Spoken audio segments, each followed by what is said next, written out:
गणेश भगवान की आज की कथा। एक बार विष्णु भगवान की शादी हो रही थी तो उन्होंने सबको न्योता दिया, लेकिन गणेश भगवान को नहीं दिया, जबकि शंकर जी को दिए थे। बारात जाने को सब लोग तैयार हो गए, बारात जाने के लिए सज गई। तब सबकी दृष्टि गई कि अरे सब लोग तो आए हैं, गणेश जी तो आए ही नहीं।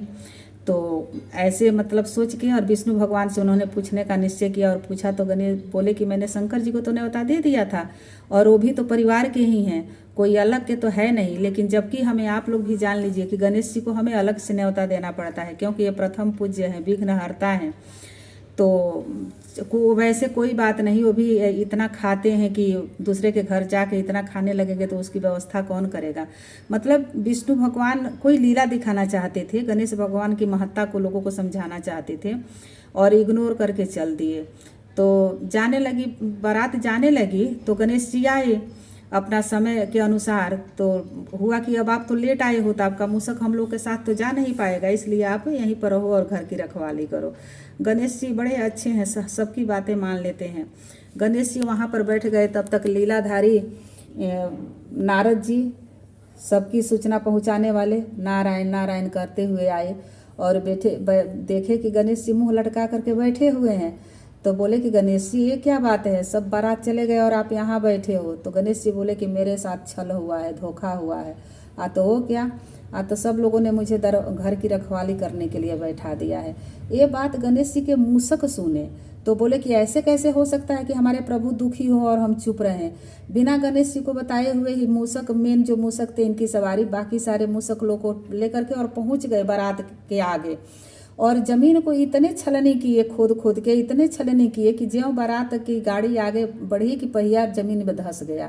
और जितना ही निकालते जाओ उतना ही सबकी पहिया धंसते जाए। जहाँ लोग पैर रखे वहाँ ही जमीन के अंदर पैर भी चलता जाए। अब क्या होगा, अब क्या होगा। तब तक नारद जी बेड़ा बजाते हुए वहाँ पहुँच गए। क्या बात है, आते ऐसी मुसीबत आ गई, अब तो बारात कैसे टाइम से पहुँचेगी।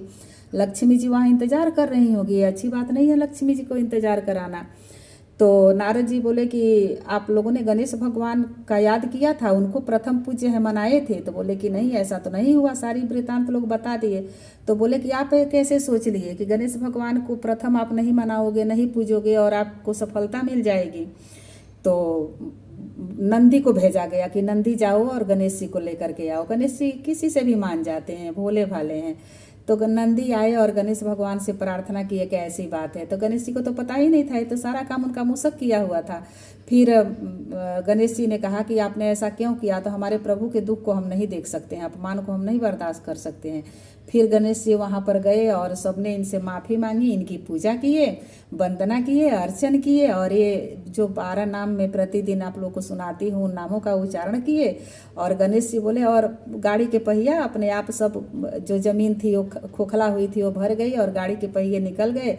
और सब बोलो गणेश भगवान की जय, विघ्नहर्ता की जय करते हुए आगे बढ़ गए। और विष्णु जी की, लक्ष्मी जी के साथ पाणी ग्रहण हुआ और जय जयकार हुआ। इसलिए हमें गणेश जी को सबसे पहले सुबह उठ के भी सबसे पहले गणेश जी को वक्रतुंड महाकाय सूर्यकोटि समप्रभ निर्विघ्नं कुरु मे देव सर्व कार्येषु सर्वदा, इसी से शुरुआत करनी चाहिए।